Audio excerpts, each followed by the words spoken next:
हल्ला बोल टीवी और मैं हूं सुरभि। पुलिस ने जब शंभू गर्ल्स हॉस्टल के आसपास पूछताछ किया पड़ोसियों से, तो उससे ये लगा कि यहाँ कोई बड़ा रैकेट चल रहा था, क्योंकि पड़ोसियों के हिसाब से यहाँ बड़ी बड़ी लग्जरी गाड़ी में लोग आते थे और घंटों घंटों तक रुकते थे। क्या है मामला, आइए हम जानते हैं हल्ला बोल टीवी के संपादक दीपक शर्मा से। देखिए, शंभू गर्ल्स हॉस्टल के आसपास रहने वाले जो लोग हैं, जिनके घर हैं, उन लोगों ने जो बातें पत्रकारों को बताई हैं, जरूर वो बातें पुलिस को भी बताई होंगी। बिल्कुल। जो लोग बता रहे हैं कि एक गर्ल्स हॉस्टल में, जिसमें दर्जनों लड़कियां रह रही हैं, उस गर्ल्स हॉस्टल में लग्जरी गाड़ियों से महंगी महंगी गाड़ियों से लोग आ रहे हैं रोज जी, और घंटों घंटों रह रहे हैं। सबसे पहले तो ये छात्राओं की सेफ्टी पर ही सवाल है। वो क्यों आते थे, नहीं आते थे, ये तो बाद की बात है, जांच का विषय है। जब गर्ल्स हॉस्टल है, वहां तो एंट्री नहीं होनी चाहिए जब तक आपका कोई आपके परिवार की कोई छात्रा वहां नहीं रह रही हो, तब तक तो एंट्री नहीं मिलनी चाहिए। और अगर परिवार के आपकी कोई छात्रा रह रही हो तो भी उसके जो एक्सेस है वो लिमिटेड होना चाहिए कि हाँ, आप इससे आगे नहीं जा सकते।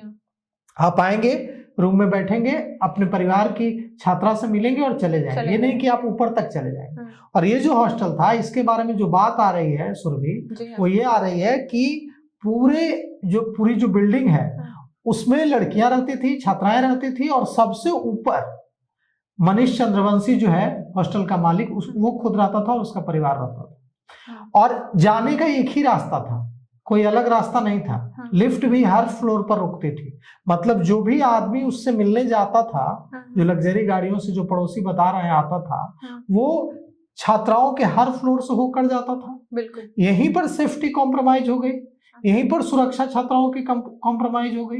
अब तो ये पुलिस पता लगाएगी, एसआईटी पता लगाएगी कि ये जो लोग आते थे लग्जरी गाड़ियों से, ये घंटों घंटों वहां रुकते थे, तो क्यों रुकते थे, क्या वहां कोई रैकेट चल रहा था। और अब जब इसकी ये पूरी जांच होगी, तो जैसा कि आसपास के लोग बता रहे हैं कि कोई किसी को पास भी नहीं फटकने देता था। जो शंभू गर्ल्स हॉस्टल का मालिक था, मनीष चंद्रवंशी उर्फ मनीष रंजन, वो जो कोई पास भी आ जाता था धूप वगैरह के लिए, कि धूप आ रही है खड़ा हो जाए, तो उससे लड़ाई कर लेता था कि तुम हॉस्टल के पास क्यों खड़े हो, हॉस्टल के पास किसी को खड़े नहीं होने देंगे। और हॉस्टल के अंदर लग्जरी गाड़ियों से लोग आ रहे हैं। हॉस्टल के बाहर खड़े होने में सेफ्टी का इश्यू है, लेकिन अंदर पूरे दिन लोगों का आना जाना शाम तक लगा रहा है। उसके अलावा जो चीजें सामने आई हैं वो डरावनी है। जब इस छात्रा की जान गई, उसके बाद जब इसको हॉस्पिटल ले जाया गया, तो इनके परिजनों को बुरी तरह से धमकाया गया और इन्होंने कपड़े मांगे। तो थानेदार रोशनी ने कहा कि कपड़े फेंक दिए गए। डॉक्टर ने कहा कि आपको कपड़ा, डॉक्टर वहां के प्रभात मेमोरियल हॉस्पिटल के सीनियर डॉक्टर और थानेदार ने कहा कि आपको कपड़ा चाहिए कि बेटी चाहिए। कपड़ा चाहिए ताकि पता चल सके। नहीं, कपड़ा क्यों चाहिए, हम लोगों ने फेंक दिया। कैसे आप फेंक दीजिएगा कपड़ा। उसके बाद एक और चीज जो सामने आ रही है कि जब उसको हॉस्पिटल ले जाया गया, तो उसका जो कमरा था, वो छात्रा जहां रहती थी, उसके कमरे से उसका बेड हटा दिया गया। उसके पूरे कमरे में पोछा लगाया गया, साफ किया गया, क्लीन किया गया। कैसे आप, ये तो इससे बड़ा सबूतों से छेड़छाड़ क्या हो सकता है। बिल्कुल। अब कहा जा रहा है कि एसआईटी जो पूछताछ करेगी वो थानेदार रोशनी से भी करेगी, चित्रगुप्त नगर की थानेदार रोशनी कुमारी से भी पूछताछ करेगी, और प्रभात मेमोरियल हॉस्पिटल के उन डॉक्टर से भी पूछताछ करेगी जिन्होंने इलाज किया। क्योंकि डॉक्टर्स ने धमकाया है, एक सीनियर डॉक्टर ने प्रभात मेमोरियल हॉस्पिटल के कहा है कि जो करना है कर लो। पीड़िता की माँ और पिता ने जब आवाज उठाई, तो कहा कि जो करना है कर लो, हमसे ज्यादा जान पहचान है क्या तुम्हारे, जहां जाना है, जिससे बात करना है कर लो। ये लोग मानवता के खिलाफ अपराध करने वाले अपराधी हैं। इन लोगों को इतनी तमीज नहीं है, इतनी दया नहीं है कि एक परिवार जिसने अपनी घर की बेटी खो दी है, उसके साथ सहानुभूति से पेश आए। अब ये शक गहरा रहा है जिस तरह से कि पुलिस के हाँ, कुछ अफसर भी, जो स्थानीय अफसर हैं, जो शुरुआत में इस जांच को कर रहे थे, जी, वो मिले हुए हैं। क्योंकि कल पूर्व आईपीएस अधिकारी, एडीजी रैंक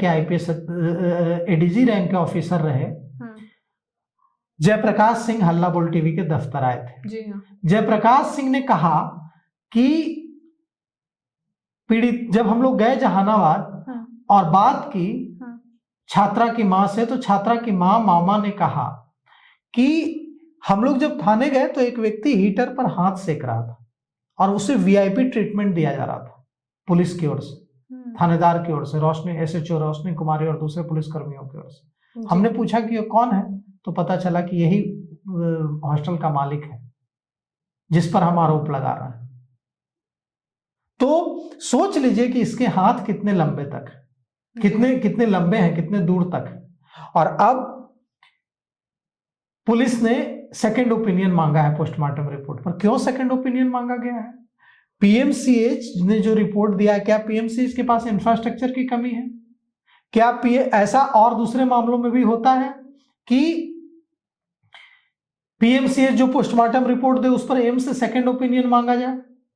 इस पूरे मामले में पुलिस का रवैया बहुत ही लापरवाहीपूर्ण रहा है। और पुलिस महानिदेशक ने, आप अगर वो ऑर्डर देखिएगा सुरभि, जो ऑर्डर जारी किया गया है, मैंने देखा, उसको पढ़ा, जो पुलिस महानिदेशक ने एसआईटी गठित करने का जारी किया, वो पुलिस महानिदेशक के हस्ताक्षर से जारी है।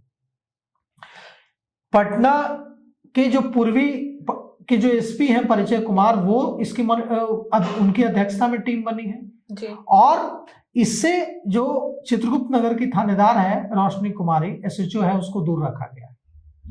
उन पे भ्रष्टाचार के इल्जाम लग रहा है, उन पे आरोप लग रहे हैं कि वो वहां पुलिसकर्मी की भूमिका में नहीं थी, वो वहां उनके जो आरोपी हैं उनके लिए दलाली कर रही थी, नेगोशिएटर थी, वो ब्रोकर की भूमिका निभा रही थी कि पैसे ले लीजिए, 10 साल बाद पता चलेगा, कुछ नहीं कर पाइएगा, जबकि वो खुद एक बेटी है। आप सोचिए, कहा जाता था कि जब महिलाएं बहुत संख्या में आएंगी पुलिस में तो इससे शहर महिलाओं के लिए सुरक्षित होगा। लेकिन जब महिला पुलिस अफसर ब्रोकर की भूमिका निभाने लगे, जैसा परिजनों ने आरोप लगाया है कि धमकाने लगे जी, आप सोचिए कि अब एडीजी जो कमजोर वर्ग है, एडीजी वीकर सेक्शन है, एडीजी से तो बड़ा ऑफिसर कोई नहीं होता है। डीजीपी के बाद अगर कोई बड़ा पद है पुलिस में तो एडीजी है जी। एडीजी पहुंचे कल वहां, ADG weaker section doctor Amit Jain, वहां पटना के आईजी जितेंद्र राणा पहुंचे, पूरी एसआईटी पहुंची जांच की। लेकिन जांच करके अब होगा क्या? सारे कमरे तो मिटा दिए, सारे सबूत तो मिटा दिए गए हैं, कमरे में पोछा लगा दिया गया है, बेड हटा दिया गया है, कपड़े फेंक दिए गए हैं, दुर्व्यवहार किया गया है उसकी मां के साथ, डांटा गया है, फटकारा गया है पिता को, मां को, मामा को, चाचा को। जब इन लोगों ने आंदोलन किया सड़क पर उतर करते इन्हें पीटा गया है, नेम एक्यूज्ड बनाया गया है। तो बिहार के जो कर्मठ पुलिस महानिदेशक हैं, बिहार के जो ईमानदारी के प्रतीक जो पुलिस महानिदेशक हैं विनय कुमार, डीजीपी विनय कुमार, उन्होंने अगर इस मामले में पहल नहीं की होती तो ये मामला कब का दब गया। लेकिन उन्होंने अपने से इस मामले में सो मोटो कॉन्ग्लिजेंस लिया। हल्ला बोल टीवी ने भी उनको, जो हम लोगों ने खबरें दिखाई वो हमने उनको भेजा कि देखिए कैसे आरोप लगा रहे हैं, परिजन की धमका रही थी थानेदार, और तमाम जो उन्होंने मीडिया में जो खबरें आई उस पर सो मोटो कॉन्ग्लिजेंस लिया जी। और उसके आधार पर उन्होंने एसआईटी गठित की। नहीं तो पुलिस तो लगातार कह रही थी कि सुसाइड का मामला है जी, हाँ। कुछ हुआ ही नहीं, कोई गलत नहीं हुआ है, उसने नींद की ज्यादा गोलियां खा ली इसलिए वो उसकी जान चली गई। जबकि पोस्टमार्टम रिपोर्ट में तो ऐसा कुछ आया नहीं है। पोस्टमार्टम रिपोर्ट में जो आया है वो सिहरा देने वाला है सुरभि, वो ऐसी बात है जो हम लोग सामने बैठकर नहीं कर सकता है जी। जो पोस्टमार्टम रिपोर्ट में जो चीजें सामने आई हैं उस छात्रा के साथ जो हुआ है। और अब पुलिस प्रभात मेमोरियल हॉस्पिटल के डॉक्टर से भी जो एसआईटी बनी है वो एसआईटी प्रभात मेमोरियल हॉस्पिटल के डॉक्टर से भी पूछताछ करेगी कि कैसे आपने गलत रिपोर्ट दी, क्या ये गलती है या साजिश के हिस्सा थे आप।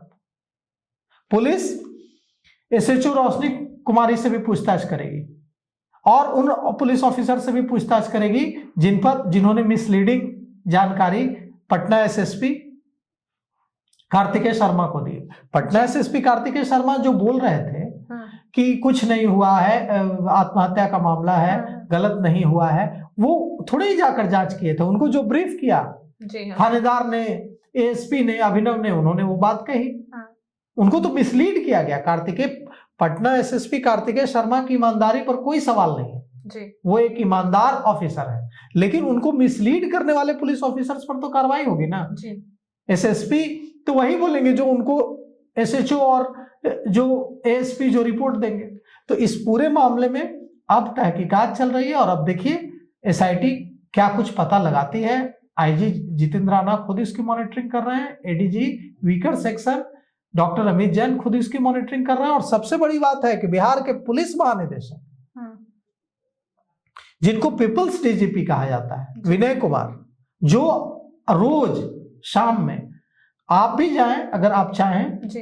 आप तो पत्रकार हैं, आप तो किसी से भी मिल सकती हैं, लेकिन जो आम छात्रा है वो भी चाहे तो बिहार के डीजीपी से जाकर मिल सकती है शाम में और उनको अपनी परेशानी बता सकती है। वो शाम में 6 बजे रोज अपने पुलिस मुख्यालय पटेल भवन में आम लोगों से मिलता है। और आप जब वहां जाएंगी तो कितना सम्मान से मिलते हैं। उनको बैठाया जाता है कमरे में, पानी के लिए पूछा जाता है, डीजीपी खुद आकर उनसे पूछते हैं कि हाँ क्या दिक्कत हुई, और सिर्फ बात नहीं करते हैं, वहां उनके समाधान का प्रयास भी करते हैं, संबंधित एसपी से बात भी करते हैं जी। तो अब हमें पूरा यकीन है कि इस मामले में इस छात्रा को, इसके परिजनों को इंसाफ मिलेगा। डीजीपी विनय कुमार खुद इस केस को देख रहे हैं, तो ऐसे में देखना होगा कि आरोपी कितना जल्दी गिरफ्तार होता है कि और क्या पता चलता है कि ये कितना बड़ा रैकेट है। क्या एक ये लड़की ही इस रैकेट के जंजाल में फंस गई कि और भी लड़कियां सामने आती हैं? तो इस पे आपकी क्या राय है, हमें कमेंट करके जरूर बताएं और ऐसे ही खबरों के लिए बने रहे हल्ला बोल टीवी के साथ।